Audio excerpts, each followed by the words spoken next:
Você que está acompanhando a Rádio Z 96,5 FM vai acompanhar o Z Entrevista. Ao meu lado, a Carla Caroline. Tudo bem, Carla? Tudo bem, Alemão. Um prazer sempre estar aqui com você, viu? Tudo jóia. Mais uma entrevista muito especial. Com certeza. Hoje a entrevista é muito especial. Vamos falar com o Sargento Nantes, 42 anos, quarto vereador mais votado na cidade de São Paulo, 20 anos de polícia militar, quinto vereador mais votado do Brasil. Tudo bom, Nantes? É uma honra recebê-lo, viu? Seja bem-vindo. Uma honra estar aqui com vocês. Minha saudação a todos que estão nos assistindo também. Muito obrigado pela oportunidade de estar falando com vocês. A honra é nossa. Bom, vamos começar de leve, já que o senhor é especialista em segurança. É o seguinte, a sensação de insegurança na população é o tema mais falado hoje em dia. O que a gente pode fazer para que o cidadão se sinta um pouco mais seguro? Hoje, infelizmente, né, é um dos temas mais aclamados pela sociedade, a falta de segurança. Você imagina que hoje as pessoas que estão indo trabalhar muitas vezes 5 horas da manhã têm seu celular roubado no ponto de ônibus. Algo que hoje a violência ela atingiu todos os níveis e todas as camadas da sociedade. Então, é por isso que a gente observa essa sensação tão grande das pessoas de insegurança, né? Hoje, nós temos adotado várias medidas, tá? Vou começar falando pela cidade de São Paulo aqui. Hoje na cidade de São Paulo nós temos um grande programa, foi um golaço da prefeitura, o prefeito Ricardo Nunes ele instituiu o programa Smart Sampa. Resumindo, o que é esse programa? São câmeras instaladas nas ruas da cidade, que elas fazem leitura facial, leitura de placa de veículos e conseguem identificar criminosos procurados da justiça, enfim, procurados pela justiça, conseguem identificar esses tipos de criminosos na rua através da captura, leitura dessas imagens das câmeras que estão presentes no mais diversos pontos. Essas câmeras elas podem ser tanto de propriedade do município, instaladas pelo próprio município, como câmeras ligadas por parceiros. Nós temos algumas empresas parceiras. Pegar, por exemplo, vou dar um exemplo aqui, tem um poste azulzinho da Co-Security. Essa empresa é uma empresa particular, ela vende o seu serviço no mundo privado, mas ela consegue conectar essa câmera. Está online com a prefeitura. Online, linkada diretamente no sistema do Smart Sampa. O Smart Sampa, ele é um software que foi elaborado de maneira muito robusta e mostrou sua eficiência já. Hoje nós temos mais de 3.200 prisões de pessoas que eram procuradas pela justiça. Flagrante também, acho que está chegando próximo de 4.000 marginais cometeram crimes e foram identificados pelo sistema e foram presos. Veículos recuperados também, estamos próximo de 3.000 veículos recuperados. Então, assim, tem funcionado. O que a gente tem feito agora é aumentar isso cada vez mais. O prefeito Ricardo Nunes ele é muito atento e ele gosta muito desse tipo de trabalho. Essa tecnologia ela está linkada, o Smart Sampa ele está linkado diretamente ao Muralha Paulista, que é o programa do governo do estado, e bem como a bancos de dados da Polícia Federal, enfim, do Ministério Público, do Ministério da Justiça, enfim. Ele atua com diversos bancos de dados e vai fazendo a varredura. Então o indivíduo é procurado pela justiça. Ele passou, pode estar 20 anos mais velho, pode estar de barba, sem barba, de capuz, boné. O sistema consegue fazer essa leitura. Então, assim, é um case de sucesso hoje na cidade e que está em expansão. Nós iniciamos... eu lembro que um ano atrás nós tínhamos menos de 20.000 câmeras, hoje já temos 50, a prefeitura está fazendo mais contratações, mas eu acredito que até o fim da gestão do prefeito nós teremos mais de 200.000 câmeras conectadas, e são câmeras todas espalhadas pela cidade. Então esse é um primeiro passo, mas o combate ao crime é algo muito mais complexo, né? Ele tem que ser combatido por várias frentes, né? Eu costumo dizer que não adianta eu tentar apagar um incêndio de uma floresta no início aqui na ponta da floresta se eu não fazer um acero para conter que esse incêndio não se alastre para a mata toda. Então, na mesma maneira, o crime, a gente tem que fazer esse enfrentamento dos criminosos que já estão aqui hoje inseridos na sociedade, porém também existe uma real necessidade de nós atuarmos na educação. Tem que pegar o jovem, a criança mesmo, lá na creche, e já começar a dar caminhos, dar rumos para que ela não siga o caminho do crime. Eu tenho alguns programas hoje, projetos de lei no município, que na grande maioria é o município que cuida da educação infantil. Eu tenho alguns projetos de lei voltados a isso, a um tipo de educação mais acentuada e mais combativa para orientar essas crianças e esses jovens para que, sob os riscos de estar inserido no mundo do crime. E é muito importante, sargento, o senhor falar sobre isso, porque a gente sabe, muitos pedagogos falam, né? A criança, a partir dos 5, 6 anos, está formando a sua personalidade, né? Isso tem que começar desde a creche, desde a escola. Então, muito legal essa sua medida, mas aí isso já me leva a uma próxima pergunta. O senhor falou dessa questão do Smart Sampa, que é um projeto que está fazendo o maior sucesso aí com o prefeito Ricardo Nunes, Tarcísio de Freitas também, o governador tem aí atuado, né? Muito à frente, mas como que o senhor avalia nesses 20 anos como sargento, aí como da Polícia Militar, como que é a segurança em São Paulo? Ainda falta muita coisa, né? A falta é que assim, inclusive muitas vezes as pessoas criticam os governantes atuais por essa sensação de segurança, pelo aumento da criminalidade, mas na realidade não foi algo que aconteceu agora. Hoje nós temos um número de marginais muito mais elevado do que há 20 anos atrás. Sim. E esses marginais, infelizmente, eles foram construídos por políticas de relaxamento. Você vê que, vou colocar uns 15 anos atrás, nós tivemos próximo, quem combatia a facção criminosa instituída em São Paulo, que é o PCC, diretamente era a Rota. Isso era uma missão nossa.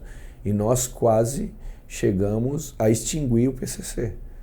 Porém, infelizmente, por um afrouxamento do governante na época, que hoje é vice-presidente do país, ele era o Geraldo Alckmin, ele era o governador, em dado momento, ele retirou a nossa unidade desses trabalhos e ele proibiu a gente de atuar no combate ao PCC. Você imagina que naquela época, essa facção... Eu lembro porque a gente tinha acesso, na maioria das prisões, muitas vezes a gente tinha acesso a planilhas de contabilidade deles. Então, o faturamento estimulado na época era de 10 milhões por mês. Hoje a gente já fala de cerca de 10 bi por mês, o faturamento, por conta desse afrouxamento, e deixou o crime trabalhar solto. Os números decolaram. Porque depois desse ponto, ali em 2014 mais ou menos, o PCC ele consegue tomar a fronteira do Paraguai e ele passa a exportar droga para a Europa.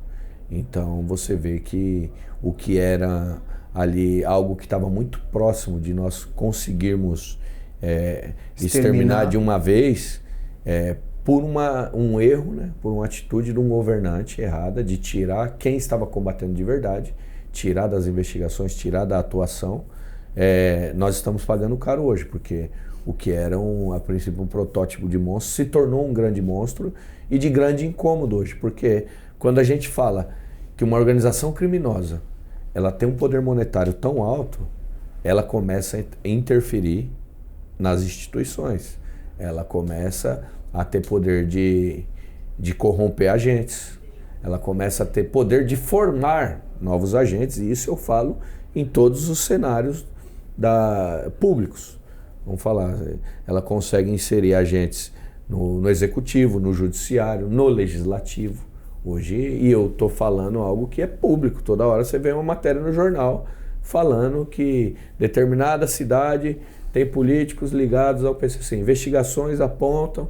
Então isso não é por acaso, vem sendo veiculado várias vezes, porque existem investigações que estão levando e confirmando que cada vez mais essa organização criminosa ela vem se inserindo no mundo da política e justamente na onde são criadas as leis e com certeza para que as leis sejam criadas para favorecer a própria organização criminosa. Sargento, e só para fazer um comentário, né? Para quem está nos ouvindo aqui no 96,5, nós estamos ao vivo com Rádios em Entrevista, a grande população acredita que o PCC é só o bandido com arma na favela. Né? Já foi há muito já tempo. Foi há isso. Então, aquilo é só a ponta do iceberg, como o senhor falou, né? Está nas instituições, então combater o PCC é algo muito maior, né? Hoje é o que eu costumo dizer. Começou assim, arma e droga dentro da favela. Nesse período que eu falei que quase exterminamos eles já estavam migrando para dentro de condomínios. Nós encontrávamos bunkers com 10, 15, 30 fuzis, quantidades milionárias em espécie. Então eram apreensões de 4, 5 milhões. Então, quando você faz uma apreensão em alguém que fatura 10 milhões por mês, uma apreensão de 4 milhões, 5 milhões num mês, você está dando uma porrada forte. Agora, quando essa organização criminosa já está faturando, passou da casa dos bi, aí as pancadas têm que ser fortes, mas aí é através de... E aí eu volto a dizer, durante um momento eu perdi a esperança. Eu falei, já era. Os caras ganharam um tamanho que dificilmente a gente vai conseguir combater.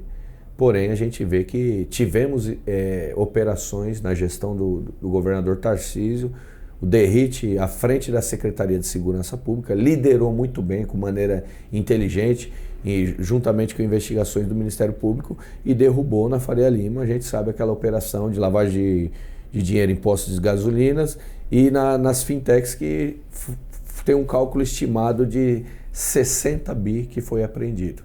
Então, assim, aí... começamos a dar uma pancada de novo que você incomoda o crime. Então, quando a gente começa a falar em fazer rastreabilidade do dinheiro, da onde está indo, cada vez mais prisões, que você detecta a lavagem do dinheiro e faz o sequestro dos bens, aí sim você novamente começa a esvaziar essa organização criminosa. Mas se não for dessa maneira, com a política dura de enfrentamento, porque tem que ter coragem para fazer esse enfrentamento. Já visto o nosso delegado na Baixada lá, que foi fazer um enfrentamento e o Dr. Rui, infelizmente, foi morto. Assim, tem que ter coragem e peito para fazer esse tipo de enfrentamento. Algo que a gente está aí e tem, né? Então, eu espero que surjam cada vez mais pessoas que tenham essa coragem também e esse destemor para fazer esse enfrentamento, porque não é fácil. Sargento, o senhor falou das crianças. Meu pai é professor e nós conversamos sempre em casa. E nós falamos sempre o seguinte, o Brasil tem 2 problemas, na nossa opinião, né? Educação e impunidade. Sim. Hoje, muitos criminosos são presos e logo depois são soltos. Onde está o problema? É na polícia? É na justiça? Nas leis? Onde está esse problema? Infelizmente, ao longo dos anos, nós adotamos essa política de passar a mão na cabeça de bandido, né? Talvez existia uma frase muito interessante que... para que os maus eles logrem êxito, basta que os bons não façam nada, né? E, infelizmente, eu acredito que os bons começaram a se omitir quando os defensores de bandido estavam fazendo muito barulho. E aí, ao longo dos anos, isso foi prejudicial à nossa sociedade. Então, eu vejo que hoje aquele negócio de politicamente correto, que o bandido é vítima da sociedade, isso começou a ganhar força. E até mesmo que eu acredito que as instituições elas não deveriam temer, quando estivessem agindo corretamente, não deveriam temer, por exemplo, matérias divulgadas na imprensa. Eu acredito que elas deveriam julgar de acordo com as provas, mas a gente sabe que não funciona bem assim. Infelizmente existe uma influência, uma pressão de grupos menores que fazem essa pressão e fazem com que os bons de quem está ali querendo fazer o que é correto recuar. E nós não deveríamos ter recuado da maneira que foi recuado. E hoje a gente está vendo o colapso que vem acontecendo por conta disso, desse recuo, infelizmente. Sargento, daqui a pouco a gente vai voltar a falar mais de PCC, ali também no cenário internacional, mas aproveitando, falando dessa questão dos bandidos, né? O senhor defende penas mais duras para bandidos reincidentes? Como que funciona? Qual que é o seu pensamento em relação a isso? Com certeza, eu acredito que é porque, voltando no politicamente correto, disseram, não, todo mundo tem direito à recuperação, toda pessoa que foi presa, e eu até acredito nisso. Ao longo da minha carreira eu vi pessoas que de fato cometeram um crime por ir no embalo do outro, enfim, por má influência, mas que foram presos, perceberam que aquilo não era para ele, e aquele cara passou a ter uma vida normal, trabalhando, constituiu família, e décadas depois muitas vezes você aborda e você vê que a pessoa ela construiu uma vida digna e honesta. Esse é um caso. Então eu acho que essa pessoa ela merece uma chance para que possa ser reinserida na sociedade. Agora, criminosos, o cara foi preso 2, 3 vezes pelo mesmo crime, me desculpa, esse cara, porque a cadeia ela não é algo bom. O cerceamento da liberdade, não é à toa que na Constituição é o segundo bem tutelado pelo Estado, é a vida. Aliás, o primeiro é a vida, o segundo é a liberdade, não é à toa. A cadeia não é algo bom. E se esse indivíduo cometeu um crime, ele foi até a cadeia e ele teve o cerceamento da sua liberdade e ele retorna para a sociedade e ele não muda, é porque esse cara ele é psicopata, ele tem prazer em ser criminoso. Então o cara que foi preso 2, 3 vezes, me desculpa, dali para frente eu defendo, infelizmente nós temos alguns tratados assinados que nós não podemos permitir na Constituição que existe hoje, prisão perpétua nem pena de morte, mas eu defendo esse tipo de pena e aí existe também um contra-argumento que muitas vezes é falado, mas só vai morrer preto e pobre. Não é assim. Quando você coloca uma pena rígida e dura, as pessoas deixam de cometer o crime. Eu fui num debate recentemente com ex-detentos, eram 25 ex-detentos e familiares de detentos. E eu lembro que um dos indivíduos que estava debatendo comigo, sob pena de morte, ele tinha sido preso com 1 tonelada de maconha. Só? Ele tinha sido preso com 1 tonelada de maconha. Aí ele falou, eu não concordo que vai morrer preto e pobre se tiver a pena de morte. Eu falei, meu irmão, deixa eu te falar. Se você, na hora que você foi contratado para estar com essa droga, se você soubesse que se você fosse preso, se você soubesse que a pena para aquilo seria a sua morte, você faria? Aí ele olhou para mim e falou, não. Eu falei, então, com certeza, pena de morte teriam menos crimes. O ser humano respeita aquilo que ele teme. Né? Exatamente. E infelizmente a cadeia hoje é um mundo, é um paraíso para o bandido e por isso que ele não está nem aí de ser preso. Infelizmente ele não liga para ser preso. Fica indo e voltando. Fica indo e voltando e muitas vezes, principalmente se for ligado à facção, o cara vive igual um rei dentro da cadeia. Então ele não se importa. Ele não teme mais. O marginal ele não teme a prisão. Pensando nessas leis um pouco mais rígidas e também no fortalecimento do policiamento, do patrulhamento, o que o senhor pensa sobre as guardas municipais, a polícia municipal que está essa... Polícia municipal, vira uma briga... Exatamente, essa briga danada. O que o senhor acha desse fortalecimento das guardas municipais nesse momento? Eu acho ótimo, excelente. Eu tive alguns embates recentes, até com parlamentares oriundos da mesma instituição que eu, da Polícia Militar, que defendem que não se deve fortalecer as guardas, que para mim Polícia Municipal, e agora é só questão de tempo, já está sendo votado, já foi votado no Congresso, enfim, questão de tempo, vai ter a nomenclatura, tem a PEC da Segurança Pública que de fato vai incluir na Constituição que é polícia, e de fato é. Nós temos hoje, vou falar aqui da cidade de São Paulo mais uma vez, na cidade de São Paulo hoje nós temos a Polícia Municipal aqui, ela abriga 7.500 homens. Ela é maior do que as polícias militares de 10 estados. Ela tem maior em efetivo, maior equipamento, enfim. Então, assim, é uma instituição hoje que no dia a dia nós temos que respeitar e muito o trabalho que é prestado ao cidadão de bem, porque da mesma maneira que a Polícia Militar, a Polícia Civil, enfim, os demais órgãos policiais, tanto estaduais quanto federais, eles estão na rua todos os dias combatendo o crime, trocando tiro, suando, sangrando, tá entendendo? Chorando, enfim. Então todos estão na mesma luta, combatendo o crime. E a minha visão é muito nítida nisso. Eu falo assim, só existe 2 lados da sociedade, tá? Ou você tá do lado do bem ou você tá do lado do mal. Tá do lado do bem, então é nosso, é time. Não tem nem que discutir. Falar, isso aqui é co-irmã, veste uma farda de cor diferente, porém o espírito que está dentro é o mesmo, que é o de combater o crime. E eu respeito por isso, vou respeitar sempre, e sempre que eu puder, eu vou defender. Eu tenho alguns trabalhos contundentes na Câmara, que é meu papel como vereador, é onde minha caneta alcança, e uma das minhas discussões travadas, talvez, com pessoas que pensavam diferente, eu falei, aonde tiver um agente de segurança, eu vou estar defendendo, porque eu sempre vou defender quem combate o crime. Exatamente. E, sargento, o senhor falou logo no começo da entrevista aqui com a gente que combater o crime é além de só prender, né? É além de estar nas ruas. Qual que seria... Falou da educação também, então o senhor reforça essa ideia de que esse seria a forma de combater o recrutamento de jovens para o crime organizado? O que mais poderia ser feito? O crime organizado, eu costumo dizer que o crime organizado ele é covarde. Mas ele não é só covarde aqui hoje que manda matar um delegado, enfim, ou manda executar um jovem que não cumpriu as regras dele. Ele é covarde como um todo, na sua essência. Porque o crime organizado, ele surgiu dentro de presídios, sob alegações que o Estado maltratava aqueles que estavam lá dentro. Então, os presos passaram a se organizar para requerer melhorias e organizar até assistência para as famílias. O crime se organizou dessa maneira. E a partir daí, a grande maioria dos presos, dos criminosos, eles alegavam que se tornaram criminosos por uma ausência do Estado, porque não tinha acesso à educação, acesso a saneamento básico, enfim.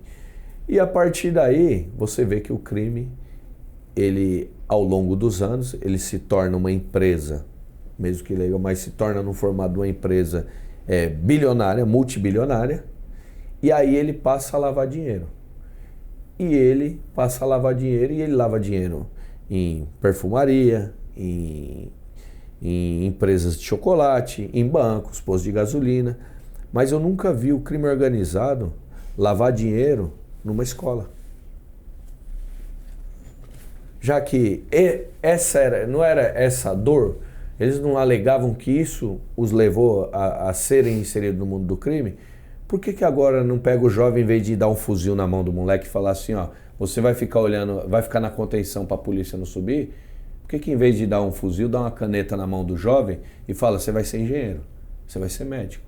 Nós vamos cuidar de você para que você não vire ou não se torne o que nós tornamos. Então, ou seja, o crime organizado, na realidade, ele se tornou uma máquina de ganhar dinheiro. Os criminosos são totalmente egoístas. Os familiares deles, muitos moram até no exterior, moram em mansões de luxo, andam, enfim, tem uma vida da alta sociedade e quem ficou para trás, eles pisam na cabeça. Então, através de música, de influenciadores, eles acabam cooptando esses jovens para se tornar soldados dele. E os que não se tornam soldados, que aí é onde eu alego que muitas vezes nos pancadões que isso acontece, nos pancadões, eles acabam ali arregimentando jovens para que se tornem seus soldados e, ao mesmo tempo, clientes e escravos do mundo do consumo da droga. Então, e também do mundo... que se pode dizer assim, da própria, levando as meninas até como produto, ofertando como produto de mercado, é um dos produtos dele, enfim. Então, ou seja, o crime é totalmente covarde e ele não pensa em quem está na periferia e nunca pensou. Eles alegavam também, era um discurso bonito para justificar o que eles estavam fazendo, quando na realidade somente mostram que são pessoas ruins e covardes que não querem que esse país cresça e que tenha uma produção adequada da maneira que tem que ser, ordeira e adequada. Acho que é isso. Recentemente eu vi o senhor num evento com o prefeito Ricardo Nunes, entregando viaturas para a Guarda Municipal e inclusive um helicóptero que também está ligado ao Smart Sampa. A população pode colaborar com esse programa? Como o cidadão pode contribuir para isso? Sim, hoje, como eu disse, o Smart Sampa ele está em expansão e hoje, nessa data que você falou, foi entregue um aplicativo Esse aplicativo chama Smart Cidadão, até se quem quiser baixar pode procurar nas lojas de aplicativo do seu celular, tanto Android como iOS. Legal. E esse aplicativo chama Smart Sampa Cidadão. Esse aplicativo você baixa ele e a partir dali você faz um cadastro, fez esse cadastro, você está apto a utilizá-lo. Quando você utiliza esse aplicativo, você consegue fazer a leitura de placas veiculares. Ainda não faz o reconhecimento facial de pessoas. Mas da mesma maneira que as câmeras que estão plugadas no Smart Sampa, esse aplicativo você passa a fazer leitura de placas e ele vai verificando.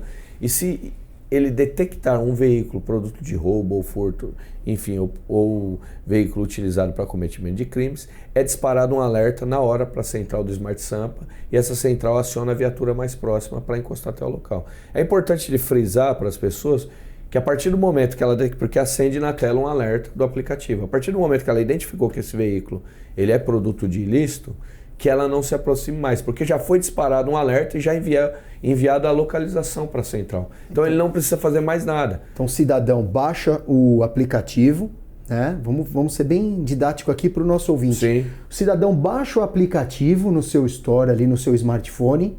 Esse aplicativo ele faz um cadastro com os seus dados pessoais. Aí eu estou andando pela rua, verifiquei que tem um veículo ali na minha frente e o meu aplicativo fez a leitura da placa daquele veículo, automaticamente ele sendo produto de furto ou roubo, aciona através da minha localização. Através da localização do seu celular, ele já aciona a central e já vai disparar uma viatura para lá. A viatura mais próxima daquele local vai me atender. Exatamente. As imagens que você capturou ali subirão, bem como a localização. Fantástico. Então, e assim, parece que não, mas principalmente eu que trabalhei 20 anos na polícia, diversas vezes, às vezes eu recebo ligação do amigo, ó, tem um veículo aqui na frente da minha casa, ele está parado há algum tempo, eu estou achando que ele é roubado. Essa dúvida é de grande maioria das pessoas. Pô, esse veículo está suspeito. Então hoje, em vez de você ligar no 90, de repente até está ocupando a ligação com um agente que poderia estar atendendo uma emergência, você mesmo vai agilizar. Você agiliza o atendimento. Então, assim, essa é mais uma ferramenta entregue que é um sucesso também. Eu acredito que já agrega muito, vai facilitar muito, vai ajudar a desonerar principalmente as ligações, como eu falei. E nessa mesma data, que foi uma surpresa, ele entregou o Smart Copy, né? É uma aeronave. Essa aeronave ela possui embarcada uma câmera com alcance de 40 quilômetros. É fantástico. Essa câmera ela faz leitura facial, leitura de placas também, assim como as câmeras do Prefeito brincou com o senhor ali quando o senhor se aproximou do helicóptero, né? Eu acompanhei. Exatamente. E fizemos uma brincadeira ali, uma jogada até para ficar dinâmico. E aí a gente verifica que essa aeronave ela vai estar no alto e vai estar fazendo uma varredura de veículos. Então, assim, tem vários recursos tecnológicos incluídos nessa aeronave que, assim, cara, eu fiquei abismado, nunca tinha visto algo parecido. Uma tecnologia incrível, né? É uma tecnologia em prol do cidadão de bem. Você vê que ela tem leitura térmica. Imagina um veículo em acompanhamento. Esse veículo está em fuga, você circula um quadrado, a câmera passa a acompanhar onde esse veículo for. Mesmo sair do campo de visão, pelas características, ela já consegue rastrear, fazendo a leitura da placa, fazendo a leitura de características, tem um amassado. Enfim, faz toda essa leitura, ele mapeia o veículo ali e ele passa a rastrear. Então, pessoas você consegue também demarcar, faz a leitura facial. Então, assim, eu vi baita de uma ferramenta. O leitor facial, prefeito Ricardo Nunes foi para a China. Sim. Porque por conta da semelhança do rosto dos chineses, então é uma tecnologia de última geração. Ela compara, poder diferenciar, se eu não me engano, compara 98 pontos na face. Que legal. Caramba, é realmente... Não, a tecnologia é avançadíssima. Não, é avançadíssima, é algo muito bom, de verdade. E, sargento, aproveitando que a gente está falando de segurança, a gente já falou dessa segurança para a população, mas o senhor também aprovou uma lei chamada Casa Forte, né? Que também é essa segurança aí para o policial municipal, da GCM. Conta pra gente um pouquinho como funciona essa lei. Exatamente, eu já tinha escrita essa lei, estava coletando assinaturas para protocolar. E eu lembro que na data que eu apresentei essa lei na Câmara, foi no mesmo dia que nós perdemos um policial no interior da Brasilândia ali, o soldado Novaes. E na época ele morreu na frente de casa, ele morava dentro da comunidade. Então assim, o governo do estado, parabéns para o Major Meca, o Capitão Telhada, eles fizeram esse projeto para o estado, para atender as demandas dos policiais, e eu trouxe isso para o município também. Porque o que acontece? Não adianta eu colocar um agente de segurança para trabalhar numa viatura, para cuidar das pessoas, cuidar da família das pessoas, se ele não tiver a certeza que a família dele está em segurança. Se ele não tiver a certeza que ele vai voltar para casa em segurança também. Então a ideia, e eu costumo dizer, não é privilégio, mas infelizmente para o policial hoje, que mora em situações precárias, em condições de vulnerabilidade, a gente tem que ter um olhar especial e dar uma condição mínima para que ele more em um local seguro e coloque sua família num local seguro. Porque senão fica difícil para ele atuar também, para ele combater o crime. Ele fica retraído, porque ele fala, pô, se eu combater o crime aqui, minha família está ali. Que foi o caso que aconteceu com o soldado Novaes, infelizmente morreu na porta de casa e na data, porque o indivíduo que o matou, em tese, tinha uma dívida com os traficantes locais e os traficantes falaram assim, mata um policial. E ele vai até a porta do caso do soldado Novaes, aproveita do momento de distração e o mata. Então, assim, isso gera temor. E, infelizmente, a grande maioria das pessoas que ingressam na polícia, elas são de origem humilde. São de origem humilde. Elas moram, muitas vezes, na periferia. Elas moram em bairros que a vida delas pode estar em risco. Então, foi pensando nisso, em trazer uma condição. São condições de juros baixos, para que uma carta de crédito até legal, que vai ser determinada pela prefeitura, né? Mas a do estado, se eu não me engano, foi estipulada em 350 mil. Então assim, ele já consegue sair de uma moradia precária e insegura para morar num lugar mais tranquilo e ter a tranquilidade que a família está em segurança para poder executar um bom trabalho e entregar um bom trabalho ao cidadão também. Eu tenho um grande amigo que é rotariano, né? Serviu a rota junto com o sargento e mora num bairro humilde. A esposa dele lava a farda e estende no box do banheiro. Para não estender no quintal, para que as pessoas não reconheçam que ele é um policial militar.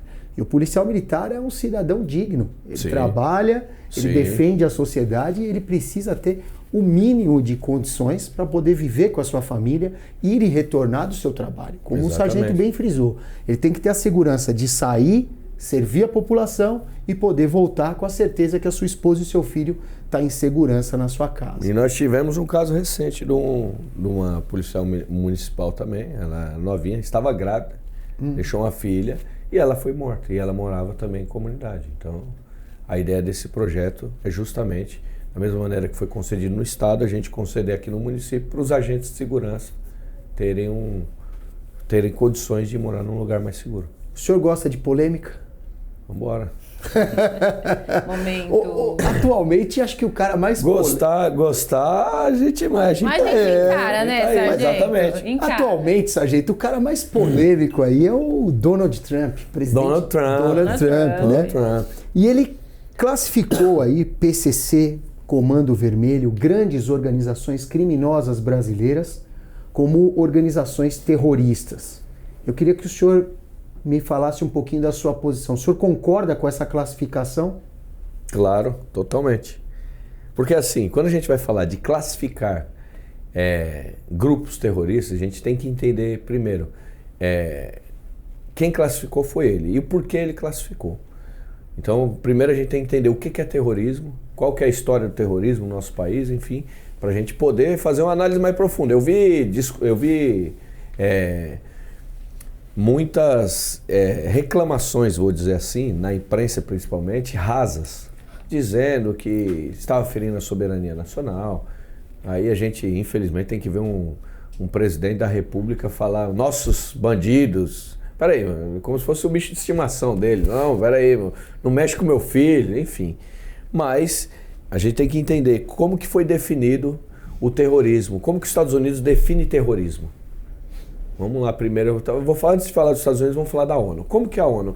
A ONU, em tese, seria quem regularia falar sobre o terrorismo. O que é terrorismo para a ONU? A ONU não tem nenhuma norma batida o martelo, mas ela está muito próximo do que os Estados Unidos adota. Ela tem uma carta de recomendação sobre o que é o terrorismo.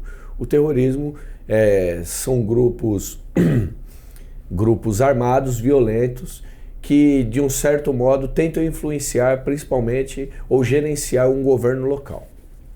Certo. Ou colocar medo, intimidar a população. Para os Estados Unidos, ele define o terrorismo local e o terrorismo nacional e o terrorismo internacional. Ele divide em duas partes. Isso está na lei nos Estados Unidos.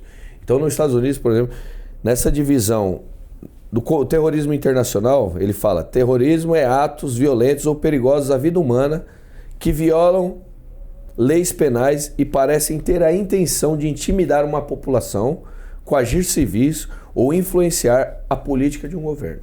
Essa é a definição para os Estados Unidos do que é o terrorismo internacional, do que é o terrorismo cometido fora do país dele. Certo. E aí você vê que foram identificados transações de lavagem de dinheiro dentro do país dos Estados Unidos. Então, o Donald Trump pegou a legislação dele e ele falou: peraí, tá fazendo, tá preenchendo os requisitos, para mim esse grupo é terrorista. E tudo que tiver dele aqui de atuação com as nossas empresas, que eles estiverem tentando fazer lavagem de dinheiro, nós vamos neutralizá-los. Então, ou seja, vai atacar as facções criminosas, e ponto. É isso que foi definido por ele. Aí quando a gente vem para o Brasil, o que é terrorismo para o Brasil? A Constituição de 88, ela previa o terrorismo como crime. 88. Como diversos outros crimes, contra a vida, contra a liberdade, foram previstos. Mas precisavam de outras leis para que embasassem o que era o terrorismo. O terrorismo não era tipificado em normativa legal no Brasil. Isso em 88. Em 90, tivemos a Lei de Crimes Hediondos. Essa lei, ela traz que o terrorismo é crime hediondo, mas também não fala o que é terrorismo. Não está definido o que é terrorismo. Então, a gente não sabia dizer, o terrorismo é eu te dar um empurrão? O terrorismo é eu quebrar um copo? Não está definido. Tem que ter um verbo definindo o que é o crime especificamente. E aí a gente vê que em 2016, durante o governo da Dilma Rousseff, tá? Ela sanciona a lei de terrorismos, e aí ali é definido o que é terrorismo. E de fato fica um pouco próximo, que era controlar meios de transporte, até dar uma aproximada do que era, só que ela coloca um porém, que deveria ser por questões esse crime deveria ser motivado por questões religiosas,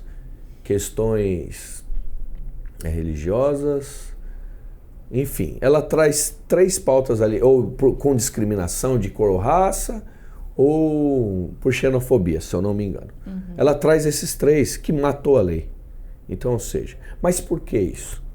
Porque aqui, a visão geral do mundo do que é terrorismo é você utilizar de armas, né, atos violentos, perigosos à vida humana, que violam as leis penais e parecem ter a intenção de intimidar uma população, coagir civis ou influenciar a política de um governo.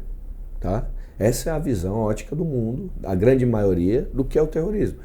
O que foi feito na década de 60 pelos grupos que, inclusive, ela integrava? Justamente isso, eles pegaram em armas, intimidaram as pessoas, sequestravam, matavam, explodia bomba no quartel, com intenções políticas. Então, ou seja, como que a pessoa vai tipificar um crime que ela poderia cometer, ou as pessoas que a seguem, que querem dar continuidade no trabalho? Então, ou seja, a lei aqui ela foi feita para não pegar o terrorista, de fato, na visão do mundo. Então é por isso que gera esses embates, está violando soberania. Não. Então, assim, infelizmente, as leis são bem construídas até demais. até demais, justamente já com endereço para livrar a cara de quem interessa, infelizmente. E, sargento, e isso que você falou dessa separação, né? Porque o terrorismo por vias religiosas porque aqui no Brasil nós não temos isso, né? Exato. Essa busca de armas em prol de um Deus, em prol de alguma coisa, seria sempre em prol do crime organizado e de questões políticas. Então, Isso já separa a classificação, como o senhor mesmo trouxe. Mas o senhor acha que essa classificação que os Estados Unidos impôs aqui para o Brasil, agora são todos tratados como terroristas, criminosos, o que isso pode nos ajudar na prática, aqui no país mesmo? Isso na prática terá uma grande função quando a gente tiver um governo que de fato tem interesse em combater essas facções. Porque infelizmente a gente vê que o governo federal hoje não é à toa que foi aplaudido quando eleito dentro dos presídios, infelizmente. Mas quando nós tivermos, que eu acredito que em breve, espero assim que em breve, que nós tenhamos um governo que tenha coragem de combater, isso aí é excelente. Porque você consegue fazer comparações, colaboração com agências internacionais. Ou seja, você começa a trocar informações. Peraí, os caras movimentaram dinheiro aí, em tal lugar?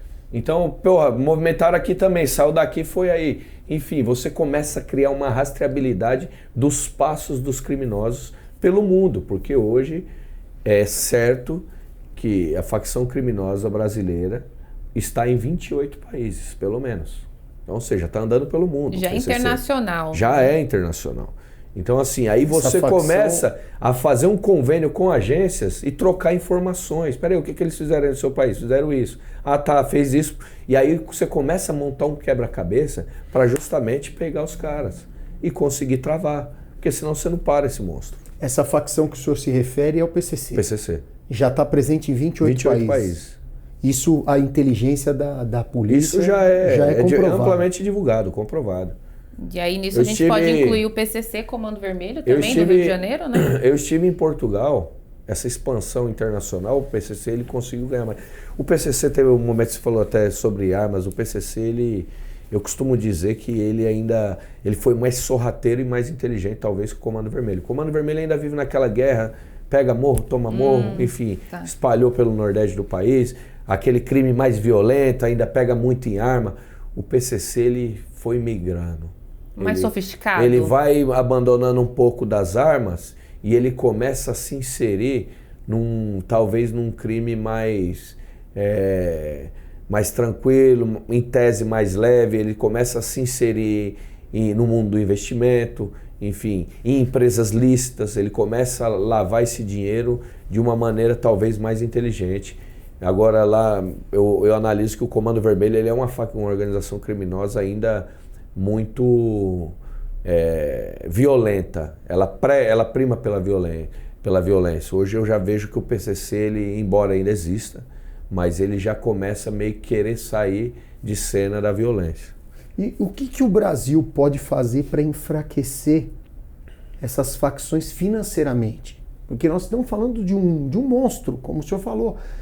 Foi migrando de maneira inteligente para empresas, lavagem de dinheiro, foi migrando para outros países. Como é que a gente pode enfraquecer? O que o Brasil pode fazer para enfraquecer essas facções financeiramente? É o que eu falo, precisa primeiramente os governantes quererem combater. Porque não adianta nada, igual eu falei, nós tivemos a chance, por exemplo, de enfraquecer e de eliminar lá atrás. Mas de repente o governante fala, não vai combater mais, tira a mão. Então a gente precisa primeiro de gente que tem coragem e tem vontade de fazer, de combater o crime, de fato. E aí quando você tem vontade e tem coragem, como eu disse, temos outras agências internacionais para a gente começar a trocar figurinha, trocar ideia, entender, rastrear o caminho do dinheiro, começar a provocar a asfixia financeira. Entende? Que quando você começa a tomar grana, quando você começa a apertar e confiscar os bens, e aí algo interessante que foi feito aqui em São Paulo também, pelo governador Tarcísio e o secretário Derrite na época, que foi o quê? Eu começo a utilizar esse dinheiro do crime e devolvo ele em recursos para as forças de segurança. Então, peraí, eu confisquei X milhões. Esse dinheiro aqui vai usar para comprar viatura, para comprar munição, para comprar arma, para dar treinamento para a polícia. Enfim, você começa a usar o dinheiro do mal para fazer o bem. Isso é interessante. E isso já está bem adiantado aqui em São Paulo, mas isso precisava acontecer no Brasil inteiro. Entende? E a partir do momento que a gente conseguir uma hegemonia disso aí, cara, a gente vai conseguir abater forte e pesado no crime organizado. É isso aí. E nós estamos aqui conversando com o Sargento Nantes, que é vereador da cidade de São Paulo, primeiro sargento da Polícia Militar. Estamos aqui no Rádio Z Entrevista. Sargento, vamos deixar essa conversa mais leve? Vamos, Alemão, vamos falar do tema que tá aí em alta, Copa do Mundo. Vamos falar de futebol? E o Nantes gosta muito de futebol, que eu sei, eu conheço. Já foi bom nisso aí. Já foi bom nisso? Olha, já jogou, Sargento? Conta pra gente. Só quando era moleque na rua, né? Nunca... o tampão do dedão na guia. Olha, doía, né? Não tinha pretensão de virar jogador, não. Sempre foi pra polícia Nunca tive mesmo. essa audácia, não. Você gostava mais de brincar de polícia e ladrão. Então. Sempre o polícia. Sempre o polícia, boa. Ô, Sargento, essa paixão pelo futebol ainda é muito presente no brasileiro? O senhor tem essa noção? Eu acredito que, comparando a anos anteriores, esfriou, né? A gente... Aí, se eu falar a minha opinião sincera, talvez os caras até querem me cancelar, mas eu gostava da Copa até 98, eu era doente, fanático de saber a escala inteira ali, porque eu acredito que não é só... Quem nos motivava, quem motivava o torcedor, talvez, era a paixão dos jogadores. Os jogadores se doavam, jogavam com o coração. Pelo menos eu costumo dizer que para mim, a década de 90, para o futebol... Porque os jogadores nossos, eles não ganhavam tanto dinheiro. Eles não tinham muita grana. Se doavam mais. Mas o cara, ele jogava pelo amor ao time, ao futebol. O cara brigava, saía na porrada. Não que tem que ficar brigando agora, tá? Mas você vê, o cara, ele externava tanto que às vezes o cara saía até na mão dentro do campo. Na disputa, a disputa era grande, era verdadeira, era sincera. E eu acredito que, talvez pelas grandes ofertas, e aí não dá nem para você culpar os nossos grandes jogadores. Você imagina que o Endrick, o jogador tão novo, foi um dos jogadores mais bem pagos, é um dos jogadores mais bem pagos do mundo. Então, assim, sorte dele, graças a Deus, mas talvez eu acho que isso também coloca o cara já numa situação que ele fala, tô confortável, talvez. Não tô dizendo que, se bem que me surpreendeu agora os últimos jogos da Copa aí, eu tô assistindo, mas eu vejo que as pessoas não pelo menos no primeiro jogo eu saí às ruas, eu lembro que no dia eu passei na Vila Madalena, os bar tudo fechado, tudo vazio. Aí eu, caramba, isso aqui era pra estar lotado, a rua fechada, o povo com bandeirinha, gritando. Então assim, mas acredito que as pessoas estavam meio desesperançosas, mas tá dando uma engrenada boa agora a seleção. Agora tá junto, tá se Eu acredito encontrando. que o pessoal tá começando a pegar o ritmo da Copa agora. Depois desses últimos jogos aí, eu acredito que a gente vai voltar a viver aquela euforia de disputa, né? Que até então parece que a gente entrou meio na Copa, falar a população cabisbaixo, já esperando sair na primeira fase, né? Mas agora, como começou a fazer uns gols, já temos o segundo artilheiro da Copa, aí o pessoal tá animando. Então, eu acho que... Sargento, o senhor praticava educação física lá no quartel, sim, que eu bastante. sei, jogava uma bola de vez em quando, um jiu-jitsu. Sim. O senhor acredita que o esporte seja uma ferramenta de inclusão, de educação para esses jovens, para que a gente evite esse recrutamento do jovem para o crime? Acredito totalmente. Eu tenho casos práticos, lá na Rota, inclusive, tá? Que é um sargento grande, um grande amigo meu, ele é fruto de um projeto social, como outros que eu conheço.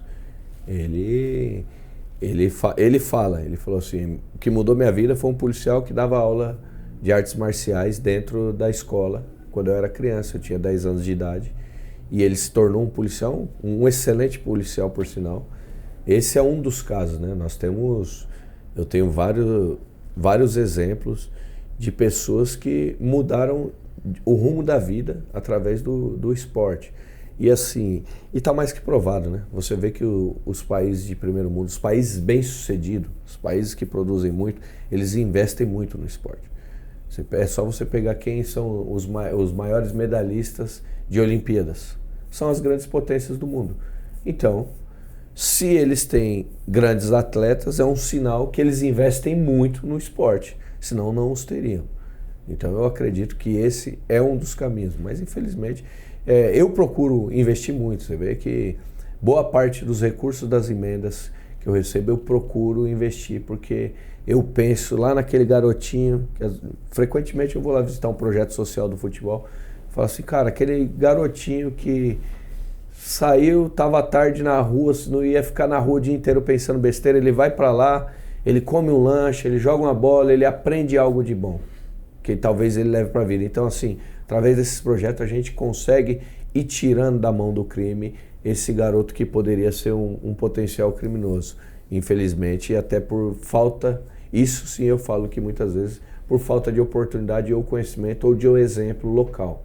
Então, eu acredito que quando a gente coloca um projeto de jiu-jitsu, só que isso deveriam ser políticas já totalmente já demarcadas, já inseridas na academia, na escola, enfim. Porque eu lembro, pelo menos na época que eu estudava em escola pública, a educação física era de faz de conta, né, cara? Não era algo profissional, sério.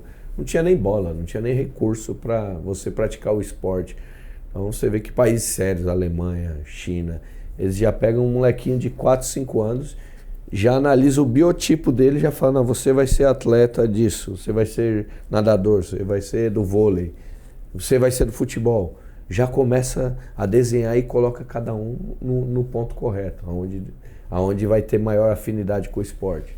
Então acho que eu sonho que um dia cheguemos a isso. Você fala isso da educação física, eu lembro que na minha época o professor falava, não quer participar, tá bom, fica lá, os meninos vão jogar bola. Senta lá no banco e deixa os meninos vão jogar bola. Então assim, não tinha esse incentivo, né? Exato, infelizmente. Depois de que eu cresci, não vou falar que eu cresci, que eu sempre fui grande, né? Sempre fui uma mulher alta. Mas depois que eu fiquei mais adolescente, que eu fui atrás de fazer uma corrida, um esporte, porque na escola eles não incentivam eu aprendi mesmo. Na polícia.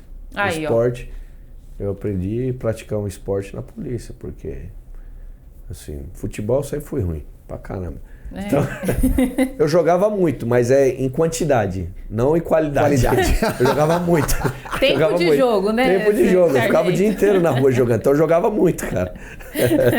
Sargento, eu participei de um programa na Alemanha, um programa de educação integral.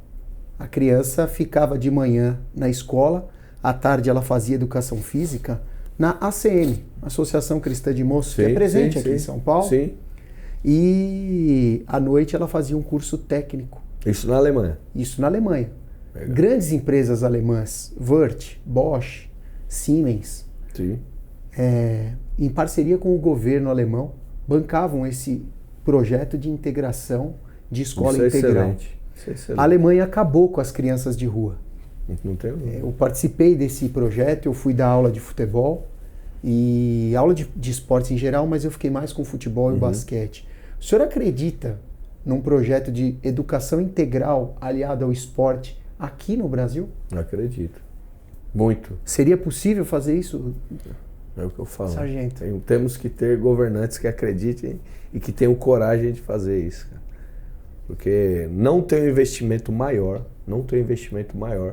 de qualquer administrador, de um executivo, do que investir nas crianças, investir no jovem, investir na capacitação técnica, no esporte. Porque, e é assim, né? Acaba se tornando uma avalanche, uma bola de neve. Por quê? Quando você investe na educação de uma criança, você investe na saúde, no esporte, aliás. Você investe no esporte, você investe numa educação de qualidade, você evita problema com segurança pública. A pessoa que pratica esporte, você tem menos problemas na saúde, ou seja, você acaba desonerando outras folhas. Exatamente. Então eu acredito muito nisso. Tem que ser prioridade total a criança, o jovem, ele dá essa atenção. Porque é o nosso futuro, inclusive, também, né? Infelizmente, os nossos jovens hoje, eles estão sendo lançados no abismo. Se você pegar hoje, isso aqui é uma máquina de destruir as pessoas. E é detalhe, tá? Aí a gente vai falar da guerra digital. Eu crio um produto e eu jogo no seu país, mas no meu eu não deixo consumir. Eu crio uma porcaria que eu sei que vai destruir a cabeça dos seus jovens, mas no meu não pode ser divulgado. Isso acontece hoje já. E aqui, infelizmente, a gente tem um alto consumo do que não presta na internet. E assim, e é algo que não agrega, que você não forma um... Porque assim, eu acredito muito que o cidadão ele tem que ser ensinado como era antigamente. Todo mundo, aliás, ninguém precisava falar. Você nasceu numa família, quando você já estava ali com os seus 6, 7 anos, você já estava entendendo que você tinha que trabalhar e produzir. Se fosse na área rural, com 4, os caras já davam uma enxada, colocavam nas costas, falavam, filho, é mais uma boca que come, você vai lá plantar também. Então aqui, na cidade grande, com 6, 7, você já começava a entender. Eu comecei a trabalhar com 11 anos de idade. A grande maioria dos meus amigos, essa da minha faixa etária, iniciou com 12, 13, enfim, mas a gente já trabalhava, a gente corria atrás, a gente aprendia que você tem que produzir. Independente do ofício que você está exercendo, como cidadão você tem que produzir. Hoje, eu tenho diversos amigos que têm empresas que têm dificuldade de contratar mão de obra. O cara tem uma lanchonete, ele tem que trazer pessoas de lá de outro estado para colocar para trabalhar na cidade dele, porque aqui ninguém quer trabalhar. E aí, infelizmente, eu entro nas áreas mais vulneráveis, contrato de serviço na polícia, você chega lá 2, 3 horas da tarde, o pessoal está de perna para o alto. Porque recebe uma assistência, não precisa. Então, ou seja, as pessoas estão sendo estimuladas para estarem ali sem fazer nada, sem produzir, porque é uma maneira fácil de você comprar o voto daquela pessoa. Você coloca ela na zona de conforto, em tese, e aí essa pessoa vai sempre votar em mim. Eu costumo dizer que nós não nos livramos ainda da escravidão mental. Infelizmente, as correntes foram soltas, né, libertas, mas ainda o nosso povo, na grande maioria ainda, vive numa escravidão mental, infelizmente. Sargento, chegamos à pergunta de 1 milhão. Vamos falar Opa! assim? Vamos ver. A pergunta de 1 milhão, para a gente encerrar. Eu brinco aqui, mas é para o senhor falar para o seu público que te acompanha, que acompanha o seu trabalho. Qual é a mensagem que você deixa para a população brasileira? Eu quero falar até olhando para essa câmera aqui. Eu quero dizer que ainda tem chance desse país dar certo. Basta a gente acreditar, basta a gente escolher as pessoas corretas. E eu costumo dizer que muitas vezes, quando for às urnas, a pessoa que faça uma análise de quem ela vai votar, mas faça uma análise de verdade. Hoje em dia está muito fácil, gente. Hoje em dia você consegue abrir o celular e pesquisar a vida de todo mundo. Mas pesquisa com propriedade, pesquisa de fontes confiáveis, pesquise a fundo, ouça os dois lados, porque muitas vezes talvez eu crie uma acusação na internet de você que não é verdadeira. Então procure outras fontes também, enfim. Mas procurem pessoas que de fato vão apresentar resultados e vão ter coragem de mudar esse país. Então, rapaziada, eu acredito que dá para mudar. Basta a gente querer, a gente ter vontade e confiar nas pessoas corretas que têm coragem para fazer isso aí. É isso aí. Olha que entrevista incrível que foi hoje. Deixa eu me despedir aqui do Sargento. Foi um prazer te receber aqui no Rádio Z Entrevistas. Prazer é meu, cara. Volte mais vezes, microfone aberto, portas abertas para o senhor aqui, viu? Agradeço. Muito obrigado, cara. Alemão, muito obrigada por mais essa entrevista juntos. Obrigado, Carla. Valeu, obrigado, Alemão. Sargento Nantes. Obrigado, já fica o meu convite, o dia que o senhor quiser vir no Z Esportes para falar mal dos jogadores desses perna de pau que estão por aí. Mas olha, uma honra recebê-lo, foi uma entrevista muito legal. Obrigado. É isso aí, pessoal. Estamos encerrando aqui o Rádio Z Entrevista. Até a próxima.